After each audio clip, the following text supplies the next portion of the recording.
మదనపల్లి ఫైళ్ల దగ్ధం కేసులో పోలీసులు దూకుడుగా వ్యవహరిస్తున్నారు. కంప్యూటర్ అసిస్టెంట్ గౌతమ్ తేజ్ను అరెస్ట్ చేశారు.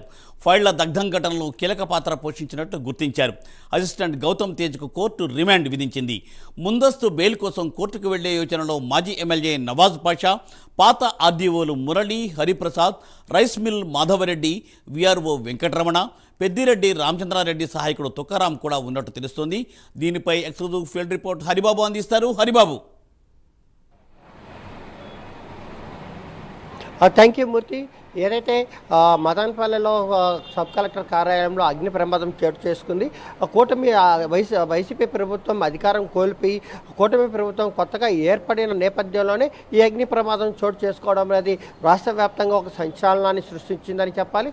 ఎందుకంటే ఏదైతే గత ప్రభుత్వ హయాంలో ప్రభుత్వ పెద్దల అండదండాలతోటి అధికారులు అలాగే స్థానికంగా ఉన్నటువంటి కొంతమంది నాయకులు, సిబ్బంది కూడా, కార్యకర్తలు కూడా ప్రజలకు సంబంధించిన భూములను పెద్ద ఎత్తున వాళ్ళు ఆక్రమించుకొని వాటిని దొంగ నకిలీ పట్టాలు, నకిలీ డాక్యుమెంట్ సృష్టించి వాటిని ఆన్లైన్ చేసి వాటికి సంబంధించిన రికార్డులన్నింటినీ అక్కడ తారుమారు చేశారు.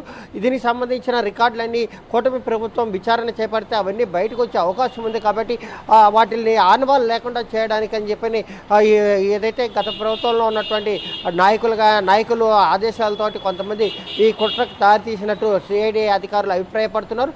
అందులో భాగంగానే సబ్ కలెక్టర్ కార్యాలయంలో కంప్యూటర్ అసిస్టెంట్గా పనిచేస్తున్నటువంటి గౌతమ్ తేజ్ ఈ ఘాతుకానికి ప్రధాన కారకుడుగా అని చెప్పిన ప్రధాన నిందితుడిగా కూడా ఉన్నట్టు సిఐడి అధికారుల విచారణలో బయటపడింది. ఎందుకంటే ఆయన పనిచేస్తున్న టేబుల్ దగ్గర ఏదైతే కార్లు, లారీలలో వాడే ఇంజిన్ ఆయిల్ ఏదైతే ఉందో ఆ ఇంజిన్ ఆయిల్కి సంబంధించిన క్యాన్ తీసుకొచ్చి అక్కడ పెట్టడం, పెట్రోల్ కానీ కిరోసిన్ కానీ తెచ్చితే అధికారులకు కానీ అక్కడ ఉన్నటువంటి సిబ్బందికి కానీ అనుమానాలు కలుగుతాయి. కాబట్టి అలాంటి అనుమానం కలగకుండా ఇంజిన్ ఆయిల్ తీసుకొచ్చి తన ఛాంబర్లో పెట్టుకొని అక్కడి నుంచి అతను ఈ తతంగం అంతా నడిపినట్టు తెలుస్తుంది.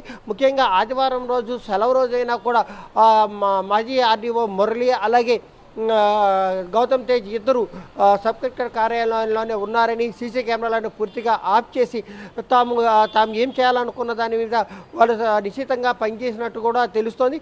అనంతరం రాత్రి అర్ధరాత్రి వేళలో ఏదైతే సబ్ కలెక్టర్ కార్యాలయంలో మంటలు చెలరగడంతో అప్రమత్తమైనటువంటి సెక్యూరిటీ సిబ్బంది హుటాహుటిన అప్పుడున్నటువంటి ఆర్డీఓకి సమాచారం ఇవ్వడం జరిగింది. ఆర్డీఓ పోలీసులతో పాటు ఫైర్ సిబ్బందికి సమాచారం ఇచ్చారు. అప్పటికే వాళ్ళు చేరుకునేసరికి భారీ ఎత్తున అగ్ని ఫైల్స్ అన్ని దగ్ధమైన పరిస్థితి కనిపిస్తుంది. ఈ అంశాన్ని దృష్టిలో పెట్టుకొని రాష్ట్ర ప్రభుత్వం అప్పుడు ఉన్నటువంటి సిఐడి చీఫ్ని అప్పటికప్పుడు ప్రత్యేక విమానంలో రాష్ట్ర డీజీపీని అలాగే రెవెన్యూ ప్రధాన కార్యదర్శి సిసోడియా అలాగే సిఐడి డీజీని కూడా మదనపల్లికి పంపించి ఏదైతే ఈ ఫైల్స్ దగ్ధం కేసు ఉందో దీనికి సంబంధించిన పూర్తి స్థాయి సమాచారాన్ని సేకరించడంతో పాటు దానికి సంబంధించిన భవిష్యత్ చర్యలకు సంబంధించి ఏం చేపట్టాలన్న దాని మీద కూడా వాళ్ళకి ఆదేశాలు జారీ చేసిన నేపథ్యంలో మదనపల్లికి చేరుకున్నటువంటి డీజీపీ కానీ సిసోడియా కానీ అలాగే డీజీ కూడా దీని మీద క్షుణ్ణంగా పరిశీలించేసి కేసు నమోదు చేసి ఆ కేసును సిఐడికి అప్పగించడం జరిగింది. సిఐడి అధికారులతో పాటు ఒకవైపు విచారణ జరుగుతున్న నేపథ్యంలోనే రెవెన్యూ కార్యదర్శి సిసోడియా ఎవరైనా భూ బాధితులు ఉంటే వాళ్ళు వచ్చి తమకు వినతులు ఇవ్వచ్చు అని చెప్పి పిలుపునిచ్చే నేపథ్యంలో కేవలం 100 లోపల ఫిర్యాదులు వస్తాయని చెప్పి భావించిన సిసోడియాకి 100,000 కొద్ది ఫిర్యాదులు అందడంతో ఒక్కసారిగా రాష్ట్ర ప్రభుత్వం కూడా ఉలిక్కిపడ్డ పరిస్థితి.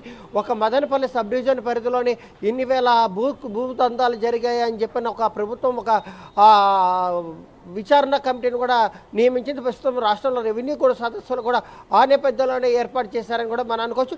మదనపల్లి ఫైల్స్ కేసుని దాదాపు 6 నెలలుగా విచారణ చేస్తున్నటువంటి సిఐడి అధికారులు కొంత నెమ్మదించినట్టు, కొంత ఆ కేసులో వెనకబడ్డట్టు అనిపించినప్పటికి కూడా ఏదైతే నూతన సంవత్సరం వస్తున్న నేపథ్యంలోనే ఈ మదనపల్లి ఫైల్స్ కేసు దగ్ధంలో ఎవరైతే కీలక నిందితులు ఉన్నారో వాళ్ళందరికీ షాక్ ఇచ్చారని చెప్పాలి.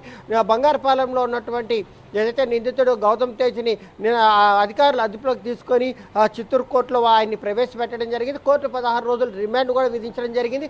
ఏదైతే గౌతమ్ తేజ్ అరెస్ట్ జరగని అలాగే అతనికి కోర్టు రిమాండ్ విధించడంతో ఏదైతే ప్రధాన నిందితులు ఉన్నారో వీళ్ళందరిలో ఒక రకమైన భయం పుట్టిందని చెప్తున్నారు. ఎందుకంటే తమను కూడా ఎప్పుడైనా సరే సిఐడి అధికారులు అరెస్ట్ చేయొచ్చు, తమను కూడా విచారించే అవకాశం ఉంటుంది కాబట్టి తాము జాగ్రత్తగా పడాల్సిన అవసరాలు ఉన్నాయని చెప్పి వాళ్ళు కొంత ఇప్పటికే జాగ్రత్తలు తీసుకుంటున్నట్టు తెలుస్తుంది. ఏదైతే పెద్దిరెడ్డి రామచంద్రారెడ్డి ముఖ్య అనుచరుడుగా ఉన్న వ్యక్తిగత సహాయకుడు తుకారాం కానీ లేదా ముఖ్య అనుచరుడుగా ఉన్నటువంటి రైస్వీల్ మాధవ్ రెడ్డి కానీ వీళ్ళిద్దరూ ఇప్పటికే హైకోర్టును ఆశ్రయించి ముందస్తు బెయిల్ కోసం దరఖాస్తు చేసుకున్నారని చెప్పని ఒక వాదన అయితే బలంగా ప్రజల్లో వినిపిస్తున్న పరిస్థితి కనిపిస్తోంది. ఎట్టకేలకు ఏదైతే ఏదైతే సంఘటన జరిగిన 5 నెలల తర్వాత సిఐడి అధికారులు ఒక్కసారిగా తమ దూకుడు పెంచినారని చెప్పాలి. ఈ దూకుడు పెంచడంతో మదనపల్లె సబ్ కలెక్టర్ కార్యాలయంలో అగ్ని ప్రమాదానికి సంబంధించి కీలక అంశాలని ఇప్పటికే సిఐడి అధికారులు సేకరించడం తప్ప దానికి సంబంధించిన ఆధారాలను కూడా తాము సేకరించినట్టు కూడా తెలుస్తుంది. ఇదే విధంగా ఏదైతే మదనపల్లె పరిసర ప్రాంతాల్లో సబ్ డివిజన్ పరిధిలో ఉన్నటువంటి అన్ని ఎంఆర్ఓ కార్యాలయాల నుంచి ఇప్పటికే ఎంఆర్ఓ కార్యాలయాలు అలాగే సబ్ రిజిస్టర్ కార్యాలయాల్లో కానీ ఇప్పటికే ప్రభుత్వ సిఐడి అధికారులు తనిఖీలు నిర్వహించారు. అక్కడ ఈ గత ప్రభుత్వ హయాంలో ఎన్నికలకు ముందు అంటే ఒక ఏడాదిలో ఎన్నికలకు ముందు ఒక ఏడాది కాలంలో ఎన్ని రిజిస్ట్రేషన్లు జరిగినాయి, ఎంతమంది తమ రికార్డుల కోసం అని చెప్పి దరఖాస్తులు చేసుకున్నారు, ఏ అంశాలు ఎవరు దరఖాస్తు చేసుకుంటే వాటిని ఎవరి పేరుతో బదలాయింపులు జరిగాయి, ప్రభుత్వ భూములను ఎవరు ఎంత ఆక్రమించారు, అవి ప్రస్తుతం ఎవరి పేరుతో ఉన్నాయనే వివరాలన్నింటినీ ఇప్పటికే సేకరించినటువంటి సిఐడి అధికారులు ఇంకా తాము దూకుడు పెంచుతున్నట్టు కూడా ఒక సంకేతాలు అయితే ఇస్తున్నారు.